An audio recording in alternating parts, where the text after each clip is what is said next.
আনিস, এই মুহূর্তে কোন প্রার্থী প্রচারণা চালাচ্ছেন? হাতে খুব বেশি সময়ও নেই, প্রচারণা চালানোর কি প্রতিশ্রুতি দিচ্ছেন তারা জানতে চাই। একটু জানিয়ে রাখে এই মুহূর্তে রয়েছে কিন্তু আমার লালমনিরহাট 2 আসনে RFL gas stove hassle free auto ignition নিশ্চিত করে ঝামেলাহীন রান্না। আরএফএল গ্যাস স্টোভ নিরাপদ ও ঝামেলাহীন।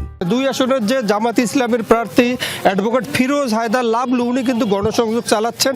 যেহেতু সময় কম, যার কারণে সবাই কিন্তু ব্যস্ত সময় পার করছেন। আপনি একটু জানাবেন কেমন সাড়া পাচ্ছেন, এবং যেহেতু আর কয়েকদিন পরেই নির্বাচন, কোনো শঙ্কা আছে নাকি নির্বাচন? ব্যাপক, আপনি জানেন লালমনিরহাট 2 আসনে আমরা দীর্ঘদিন থেকে এখানে কাজ করি। জনগণ ব্যাপক সাড়া দিয়েছে।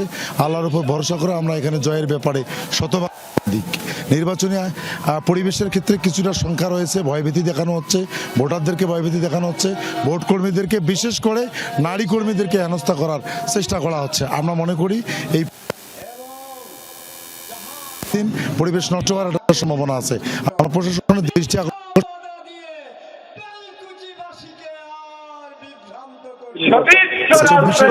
দেশের বহুল আকাঙ্ক্ষিত এই নির্বাচন, এটি সুষ্ঠু নিরপেক্ষ করার জন্য আমরা আহ্বান জানাচ্ছি। আপনি শুনলেন যে আসলে এরকম সব প্রার্থী কিন্তু ব্যস্ত সময় পার করছে, যেহেতু আর 3 দিন পাবেন তারা নির্বাচনী গণসংযোগ করতে, তাই কারণে সবাই কিন্তু ব্যস্ত সময় পার করছেন। আর লালমনিরহাট জেলার 3টি আসনে কিন্তু 22 জন প্রার্থীর প্রতিদ্বন্দ্বিতা করছেন। তারা কিন্তু সবাই চাচ্ছেন ভোট যেন সুষ্ঠু হয়, ভোট নিয়ে যেন কোনো সংখ্যা না থাকে। সেই প্রত্যাশার কথা আমরাও শুনছিলাম। ধন্যবাদ আনিস।